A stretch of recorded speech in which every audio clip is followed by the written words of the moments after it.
तो दोस्तों global freeze के न्यू चैप्टर्स जैसे ही आते हैं मैं वो भी पोस्ट करना शुरू कर दूंगा। तब तक आप ऐसे स्टोरीज को भी सपोर्ट करिए, वीडियो को लाइक करिए, कमेंट करिए, तभी ये और आगे रिकमेंड होगा। एक ठंडी रात को एक लड़की जिसका नाम सुजू है अपने पिताजी के द्वारा एक शेड में खींच के ले जाई जाती है क्योंकि उसे उसकी सूरत देखना भी सहा नहीं जाता। उसका पिताजी चाहता है कि सुजू कभी पैदा ही नहीं होती और उसने सोचा है कि उसे पूरी रात यहाँ बाहर छोड़ देगा। पर कुछ ही देर बाद उसका भाई जनता उसके पास आता है और उसे बचाने की कोशिश करता है, लेकिन उसे ये देखकर शौक लगता है कि सुजू वहाँ नहीं है। वो घबरा के गाँव में उसे ढूंढता है और आखिरकार उसे तब मिलता है जब वो एक ब्रिज क्रॉस कर रही होती है। गांव छोड़ने के लिए जनता उसके पास भागता है और अपने पापा से उसे बचाने में कामयाब ना होने के लिए माफी मांगता है, क्योंकि अगर वो उसे बचाने की कोशिश करेगा तो उसको भी दिक्कत हो सकती है। सुजू को एक डीमन आई के साथ पैदा किया गया था और ये फ्यूडल जापान का वक्त है, इसीलिए उसे एक कर्स चाइल्ड समझा जाता है और बेकार समझा जाता है। वो जानती है कि ऐसे आंख के साथ वो कभी नॉर्मल लाइफ नहीं जी सकती, इसीलिए वो जनता को कह देती है कि वो बिना उसके घर वापस चला जाए। जनता कुछ देर के लिए वहाँ खड़ा सोचता है और आखिरकार ये फैसला करता है कि वो अपनी बहन को पूरी फैमिली से ज्यादा प्यार करता है, इसीलिए वो उसका हाथ पकड़ता है और कहता है कि वो दोनों मिलके भाग जाएंगे। दोनों अपने पुराने घर से भाग जाते हैं, लेकिन बारिश अभी भी हो रही होती है, इसीलिए काफी ठंडी हो गई है। उनके पास अब कहीं शेल्टर लेने की जगह नहीं होती, तो जनता सुजू को एक पुरानी बिल्डिंग के अवशेषों तक ले जाता है और दोनों एक दूसरे के पास बैठकर अपनी बॉडी हीट कंजर्व करने की कोशिश करते हैं। सुजू तो पहले ही सो चुकी होती है और जनता भी बेहोश होने ही वाला होता है, लेकिन उससे पहले वो एक आदमी को उनके पास आते हुए देखता है और वो कुछ कहता है उन्हें अपने साथ ले जाने के बारे में। जब जनता आंख खोलता है तो वो पाता है कि वो आदमी उसे उठा के ले जा रहा है और सुजू भी उसके साथ चल रही है। आदमी को ये देखकर खुशी होती है कि जनता अब जाग गया है, तो अब वो उसे नीचे उतारता है और वो लोग चलना जारी रखते हैं जब तक वो आदमी के गांव तक नहीं पहुंच जाते। गांव में ज्यादातर ब्लैकस्मिथ्स रहते हैं जो कटाना बनाने में एक्सपर्ट है, इसीलिए सब लोग काम में व्यस्त होते हैं। वो आदमी जनता और सुजू को अपने घर ले जाता है और जैसे ही वो दरवाजा खोलता है उसकी बेटी भागकर उससे मिलने आती है। वो खुश है उसे देखकर, लेकिन उसे दोनों नए बच्चे जो उसके साथ खड़े हैं उनके बारे में भी क्यूरियोसिटी होती है। आदमी अपनी बेटी को बताता है कि जनता और सुजू अब से उनके साथ रहेंगे और वो अपनी बेटी से पूछता है कि क्या वो इसे ठीक है। बेटी को ये आइडिया बहुत पसंद आता है क्योंकि इसका मतलब था कि अब उसके पास खेलने के लिए और भी दोस्त होंगे। वो जनता के पास जाके अपना परिचय देती है शिरयुकी के नाम से और कहती है कि वो चाहती है कि तीनों मिलकर अच्छे तरीके से रहें। उस रात जनता को नींद नहीं आ रही होती है, तो मोतारो उससे पूछता है कि क्या कुछ गलत है। मोतारो अभी अपनी तलवार साफ कर रहा होता है, तो जनता उससे पूछता है कि क्या वो समुराई है, लेकिन मोतारो कहता है कि वो असल में एक सेंटिनल है। इसका मतलब उसका काम इम्पोर्टेंट लोगों और जगह को सुरक्षित रखना है। बाद में जिंता और सुजू शिरयुकी और चितोजे के साथ नदी के किनारे जाते हैं। घर जाते वक्त जिंता शिरयुकी से उसकी माँ योके के बारे में पूछता है जो उन्हें और सुजू को गांव में रखने में मदद कर रही थी। शिरयुकी समझाती है कि योके एक इत्सुकीम है, एक अग्नि देवी की मेडन, और वो सिर्फ गांव के मुखिया और उसके पति मोधारू जो उसका सेंटिनल है के द्वारा देखी जा सकती है। अगले दिन जिंता मोतारू के साथ तलवारबाजी की ट्रेनिंग कर रहा होता है, लेकिन क्योंकि वो एक नोएस है वो आसानी से जमीन पर गिर जाता है बिना मोतारू के एक भी पसीना बहाए। मोतारू उससे कहता है कि उसके पास अभी काफी काम है, लेकिन अगर वो लगातार प्रैक्टिस करेगा तो वो एक दिन मास्टर बन जाएगा। कुछ साल गुजर जाते हैं और जिंता नया सेंटिनल बन जाता है उस श्राइन मेडन का। वो गांव के सभी ऑफिशियल्स और श्राइन मेडन के बीच एक मीटिंग में शामिल होता है। श्राइन मेडन एक परेड के बीच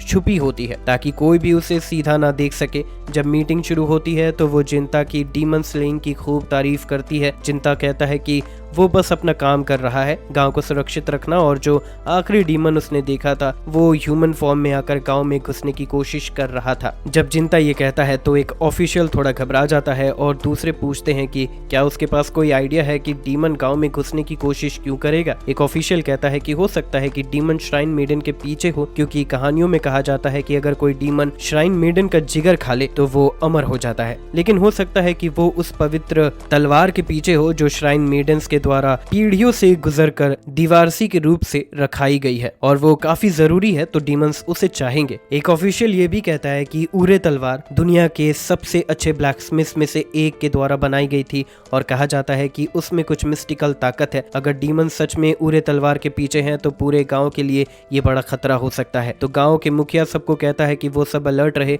लेकिन कामासा कहता है कि कोई चिंता की बात नहीं है क्योंकि वो और जिंता दोनों श्राइन मेडन की रक्षा करने के लिए हैं, लेकिन उसका पर्सनल ओपिनियन है कि जिंता इस काम के लिए क्वालिफाइड नहीं है। जिंता और किमोसा के बीच अब टकराव होने वाला होता है, लेकिन मुखिया और श्राइन मेडन उन्हें चुप करने को कह देते हैं। मीटिंग अब खत्म हो चुकी है तो सब लोग श्राइन से निकल जाते हैं, बस जिंता को छोड़कर, क्योंकि उसका काम श्राइन मेडन की रक्षा करना है। जब वो दोनों अकेले होते हैं तो श्राइन मेडन अपने कमरे से बाहर आती है और ये पता चलता है कि वो शिरयुकी है। जिंता उससे पूछता है कि वो क्या कर रही है, क्योंकि एक श्राइन मेडन को अपने आप को ऐसे दिखाना नहीं चाहिए, लेकिन वो और जिंता बचपन के बेस्ट फ्रेंड्स हैं, इसीलिए वो ऐसे किसी फॉर्मेलिटी का ध्यान नहीं रखती। वो उससे कहती है कि सूजू भी यहाँ है, लेकिन श्राइन मेडन आम लोगों का जाना माना है तो सूजू को यहाँ होना नहीं चाहिए था। सूजू को ये देखकर लगता है कि वो कुछ सालों में बिल्कुल भी नहीं बदली, और जब जिंता और शिरयू उसे जगाते हैं तो वो अपने बड़े भाई को देखकर काफी खुश होती है। जिंता इतना बिजी होता है डीमन स्लेइंग में कि वो कभी भी सूजू से नहीं मिल पाता, लेकिन जब वो उसे देखकर खुश होता है तो वो सूजू को डांट भी देता है। उसे यहाँ नहीं आना चाहिए था क्योंकि श्राइन सबके लिए बंद है। सूजू को समझ नहीं आता कि वो शिरयू से मिलने नहीं आ सकती, लेकिन जिंता को कभी भी आने की इजाजत है। लेकिन रूल्स तो रूल्स हैं, इसीलिए जिंता उससे कहता है कि वो घर वापस चली जाए। जब सूजू चली जाती है तो कुछ देर बाद मुखिया वापस श्राइन आता है और उसके पास शिरयू से बात करने के लिए कुछ जरूरी बात है, इसीलिए वो जिंता से कहता है कि वो थोड़ी देर के लिए उन्हें प्राइवेसी दे। जिंता पहले मना करता है क्योंकि उसका काम है कि वो हमेशा शिरयू के साथ रहे, लेकिन शिरयू कहती है कि वो आज का दिन छुट्टी ले सकता है। तो जिंता आखिरकार मान जाता है और उस दिन के लिए घर चला जाता है। इसी दौरान गांव के बाहर दो डीमंस ने सूजू पर अपनी नजर डाली है, क्योंकि उसकी डीमन आई की वजह से वो उसे अपना शिकार बना चुके हैं। शाम को शिरयू चुपके से श्राइन से निकलती है और जिंता से मिलने जाती है, क्योंकि उसे जिंता को कुछ जरूरी बात बतानी है। जब मुखिया ने पहले उससे बात की थी तो उसने शिरयू से कहा था कि उसे अपना सक्सेसर तैयार करना चाहिए, ताकि अगर कभी डीमन ने उसे मार दिया तो कोई उसकी जगह ले सके। ये बात थोड़ी भयंकर लगती है, लेकिन मुखिया सही था, इसीलिए शिरयू को जल्दी शादी करनी पड़ेगी। और ये डिसाइड हो गया था कि वो किमोसा से शादी करेगी, ज्यादातर इसीलिए क्योंकि वो मुखिया का बेटा है और आगे चलकर गांव का नया मुखिया बनेगा। जिंता को पता नहीं होता कि इस खबर पे वो कैसे रिएक्ट करे। शिरयू भी खुश नहीं है और वो मान लेती है कि वो जिंता से प्यार करती है। सच में वो पूरी तरह से सोच कर आई थी कि वो जिंता से कह के साथ में भाग जाए और एक नई जिंदगी शुरू करे, लेकिन वो जानती है कि जिंता कभी भी इस बात पर राजी नहीं होगा। जिंता ने ओथ लिया था कि वो इस गांव की रक्षा करेगा और उसने कई साल ट्रेनिंग की थी ताकि वो स्ट्रॉन्ग बन सके कि गांव के डीमंस को मार सके। शिरयू ने भी वही ओथ लिया था जब वो श्राइन मेडन बनी थी। अगर वो दोनों भाग जाते तो ये उनकी पूरी मेहनत का अपमान होता। और वक्त गुजर जाता है और जिंता को फिर से एक मीटिंग के लिए बुलाया जाता है, जहां उसे बताया जाता है कि जंगल में एक डीमन दिखाई दिया है। उसे डीमन को मारने का काम दिया जाता है, इसीलिए वो तुरंत अपनी तैयारी करने लगता है। लेकिन जैसे ही वो निकलने वाला होता है कियोमासा उसे रोक लेता है। उसे पता है कि जिंता ने शिरयुकी से शादी के बारे में सुना होगा और वो समझ नहीं पाता कि जिंता क्यों इतना शांत दिख रहा है अगर वो अपसेट नहीं है। जिंता उससे कहता है कि उसे अपसेट होने की कोई जरूरत नहीं है, क्योंकि उसके लिए सिर्फ दो चीजें इंपॉर्टेंट है, अपनी श्राइन मेडन की सुरक्षा और गांव की सुरक्षा। लेकिन अजीब बात यह है कि कियोमासा अभी तक शिरयू से शादी करके खुद को ज्यादा नहीं दिखाना चाहता। वो जानता है कि जिंता शिरयू से प्यार करता है और शिरयू भी जिंता से प्यार करती है, तो उसके लिए ये सब अजीब और गलत लगता है। पर जिंता ने अपना फैसला ले लिया है, इसीलिए वो अपना मिशन पूरा करने के लिए गांव से निकल जाता है। जब जिंता जंगल पहुंचता है तब अचानक उसे एक भारी डीमन का अटैक रिसीव होता है। फाइट शुरू होने से पहले जिंता डीमन से पूछता है कि वो अकेला है, क्योंकि रिपोर्ट में कहा गया था कि यहाँ 2 डीमंस है। डीमन बताता है कि उसका पार्टनर कुछ काम से गांव गया है। ये अच्छी बात नहीं लगती, लेकिन पहले जिंता को इस डीमन को मारना पड़ेगा, फिर वो दूसरे डीमन से निपट सकता है। जिंता भागकर डीमन के पास पहुंचता है और एक भारी झटके से वो डीमन को एक हाथ को काट डालता है, लेकिन डीमन अटैक करना बंद नहीं करता। जिंता को पीछे हटना पड़ता है। डीमन अपना कटा हुआ हाथ उठाता है और वो इस बात से गुस्सा नहीं होता, बस ये कहकर इम्प्रेस होता है कि जिंता ने इतनी अच्छी स्किल से उसका हाथ काट दिया। वहीं गाँव में सूजू को एक डीमन से सामना होता है और वो पूरी तरह से डरी होती है। डीमन सूजू से कहता है कि इतना डरने की कोई बात नहीं है, क्योंकि सूजू भी एक डीमन है, बिल्कुल उसकी तरह। सूजू इसे मानना नहीं चाहती। डीमन उसे एक नजर में समझ जाता है कि जिंता ने अपनी बेपनाह मोहब्बत की वजह से सूजू पूरी तरह से डीमन नहीं बन पाई है, और ये उसके लिए काफी ऑप्रेसिव लगता है, क्योंकि जिंता ने सूजू को इतनी प्यार और दया दिया होगा कि वो एक अच्छी इंसान बन गई है। सूजू अपने दिल से जिंता से प्यार करती है और जब डीमन उसके भाई की तारीफ करता है तो वो काफी शांति महसूस करती है। अब सूजू का डर चला जाता है। डीमन अपनी पावर्स का इस्तेमाल करके करके सूजू को अपने साथ मिलने के लिए मनाने लगती है।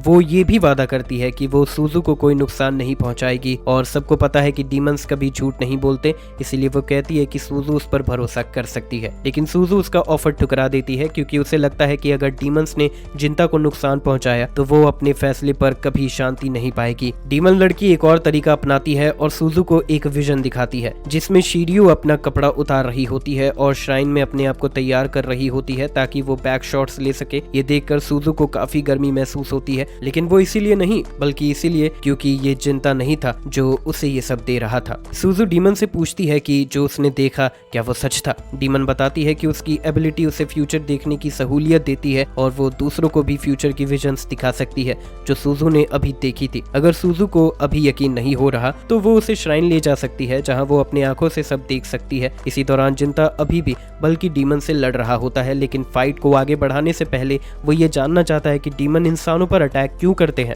डीमन बताता है कि ये बस उसके जीने का मकसद है। डीमंस को इंसानों को मारना जरूरी नहीं है, लेकिन हर एक डीमन का एक खास पर्पस होता है जो उसे पूरा करना पड़ता है। अभी बल्कि डीमन का पर्पस है जिंता को रुकावट देना। उसके पास एसिमिलेशन की पावर है जिसका मतलब है कि वो दूसरे डीमंस की एबिलिटीज को खा के अपने अंदर ला सकता है और अपने शरीर को भी अपनी मर्जी से बदल सकता है। जिंता को अब कोई भी हेजिटेशन नहीं करनी चाहिए, इसीलिए वो फॉरवर्ड चार्ज करते हुए बल्क को मारने की कोशिश करता है, लेकिन वो तुरंत अपना एक हाथ खो देता है और जब वो बल्क के गर्दन को मारने की कोशिश करता है तो बल्क अपने दांतों से उसकी तलवार तोड़ देता है। सब कुछ देखने के बाद जिंता को लगता है कि अब वो जिंदा नहीं रहेगा, लेकिन अंत में वो अपने टूटे हुए तलवार के एक टुकड़े को उठाता है और उसे बल्क के दिल में घुसा देता है। बल्क को जवाब देने का मौका नहीं मिलता और वो तुरंत वहां अपनी हार मान लेता है। बल्क काफी खुश होता है क्योंकि इस डेमोनिक फाइट के बाद वो अपना पर्पस पूरा कर चुका होता है। बल्क बताता है कि जो दूसरा डीमन उसके साथ आया था उसके पास फोरसाइट की पावर है। उसने अपनी पावर का इस्तेमाल करके भविष्य देख लिया था 170 साल आगे तक, और उसके हिसाब से सबसे पावरफुल डीमन जो अभी एग्जिस्ट करता है वो यहाँ इस गाँव में है, इसीलिए वो दोनों यहाँ आए थे। जब बल्क डीमन का नाम लिया जो गांव में, जनता समझ जाता है कि वो डीमन जो विलेज में है वो सूजू ही होनी चाहिए, लेकिन उसे कुछ करने का मौका मिलने से पहले बल्क कहता है कि वो जिंता को अपनी जीत पर एक गिफ्ट देगा। दूसरे ही सेकंड बल्क का कटा हुआ हाथ जिंता के सर को पकड़ लेता है और उसे अपनी तरफ खींच के इतना दबाता है कि जिंता बेहोश हो जाता है। इसी दौरान श्राइन में क्योमासा शिरियुकी के ऊपर है, उसे बस एक ही काम करना है, शिरियुकी से अपना बच्चा बनाना। इसीलिए वो सोचता है कि अब इस काम को जल्दी से निपटा ले क्योंकि जिंता मिशन पर गया हुआ है और ये परफेक्ट वक्त है। अगर जिंता वहां होता तो उसे बाहर बैठना पड़ता और शिरियुकी की चीखें सुननी पड़ती। क्योमासा को अपने काम काफी बुरा लग रहा था पर वो अपने काम को जल्दी से खत्म करना चाहता है, लेकिन तभी कुछ होता है। डीमन लड़की कर्टन्स तोड़कर अंदर आती है और सूजू को दिखाती है कि क्या हो रहा है। सूजू को ये सब देखकर काफी दर्द होता है। वैसे भी जिंता का शिरियुकी से प्यार देखकर वो पहले भी बेचैन थी, लेकिन वो इस बात को झेलने के लिए तैयार थी बस ताकि जिंता खुश रहे। उसने अपने आप को बढ़ने नहीं दिया ताकि जिंता और शिरियू का रिलेशनशिप बीच में ना आए। पर अब जब उसे पता चल गया है कि शिरियू किसी और से शादी कर रही है तो ये उसके लिए बहुत बड़ा धक्का होता है। ये उसके लिए बहुत बड़ी बात बन गई और सूजू ने अपने आप को संभाल नहीं पाई। वो पूरी तरह से टूट जाती है और अनहिंज्ड हो जाती है। वो इतनी ज्यादा फ्रस्ट्रेटेड होती है कि शिरियुकी के द्वारा जिंता का प्यार धोखा मानती है और कुछ गंदे शब्दों के बाद डीमन लड़की उससे कहती है कि सूजू को अब अपनी ताकत का इस्तेमाल करना चाहिए। सूजू की डीमन पावर जाग जाती है और पूरे कमरे में काली धुआं भर जाता है। सूजू अपने आप को एक अडल्ट फॉर्म में बदल लेती है। क्योमासा जो लेजेंडरी स्वॉर्ड्स लेकर सूजू को मारने की कोशिश करता है वो उससे पहले नॉकआउट हो जाता है। डीमन लड़की क्योमासा के शरीर बाहर ले जाती है क्योंकि उसे कुछ काम करना होता है और शिरियुकी वहां अकेली हो जाती है। जिंता जल्द ही श्राइन पहुंचता है और शिरियुकी अभी भी जिंदा होती है। शिरियुकी जिंता के पास दौड़ कर जाती है और वो उसे गले लगाता है, लेकिन एक सेकंड बाद सूजू उसका सर काट देती है। जिंता एकदम शॉक में आता है और उसे समझ नहीं आता कि क्या हो रहा है।